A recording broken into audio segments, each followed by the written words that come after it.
Hello and welcome back to my channel where I do in fact make YouTube videos. I did take a break for a perfectly reasonable amount of time, or maybe it was months and months and months, but I'm back now and let's just ease into it with a fun crafting video, shall we?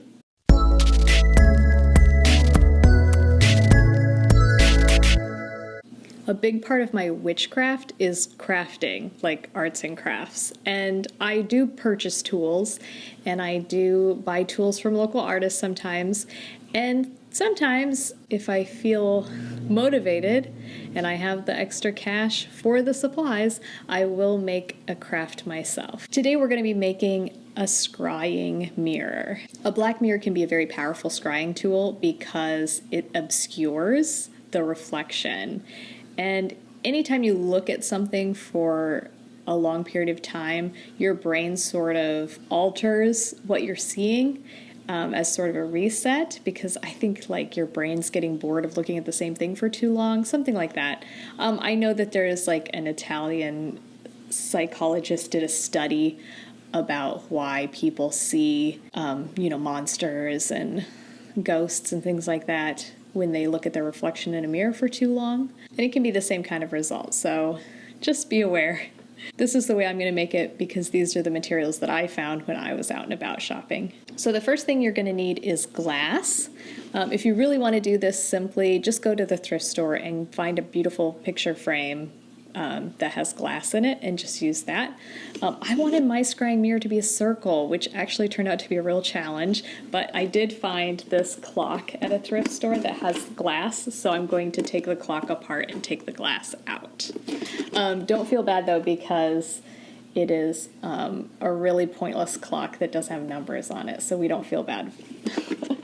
The frame on the clock is really boring, so I'm going to use this plastic-ish charger that I got for $1 at a craft store. I'm going to paint the charger matte black so that it fits with our deep dark scrying theme.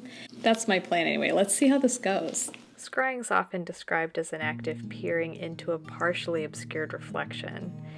It's an act that literally and metaphorically deals with reflection. If you're a medium or a clairvoyant, that may mean looking into the future or into the unseen, but for me, it's more of a tool for deep self-reflection. It's like a centering device for meditation.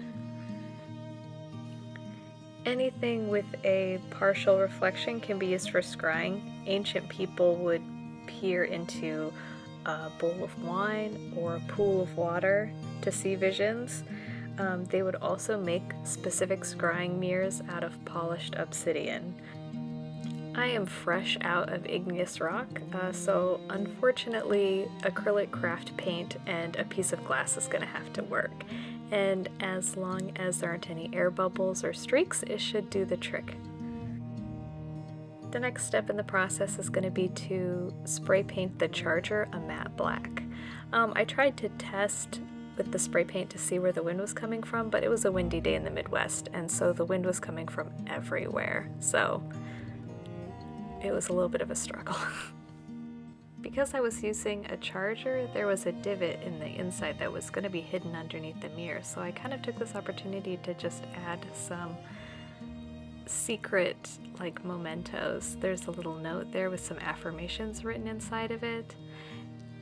I've also added a seed from a milkweed and some baby's breath from a sentimental arrangement. Laying the glass right on top of the charger left a raw edge, so I went ahead and just hot glued some cord around the raw edge to cover it up. And the result is, I guess like with most of my crafting, maybe there's a little like hot glue ooze and maybe it's not perfectly straight, but it's for me to use, and I'm just never going to be a perfectionist, so this is perfect for me. And it fits my craft really well. Now, some people believe that black mirrors are portals that spirits can use to get into your home, and so they cover them when they're not using them. That's not something that I believe in because I don't have any supernatural belief in my craft. But if that was something that I believed in, then also I would have to be nervous around, like, my television, my cell phone when it's turned off, computer monitors when they're off. Really, like our modern homes are kind of full of black mirrors if you think about it.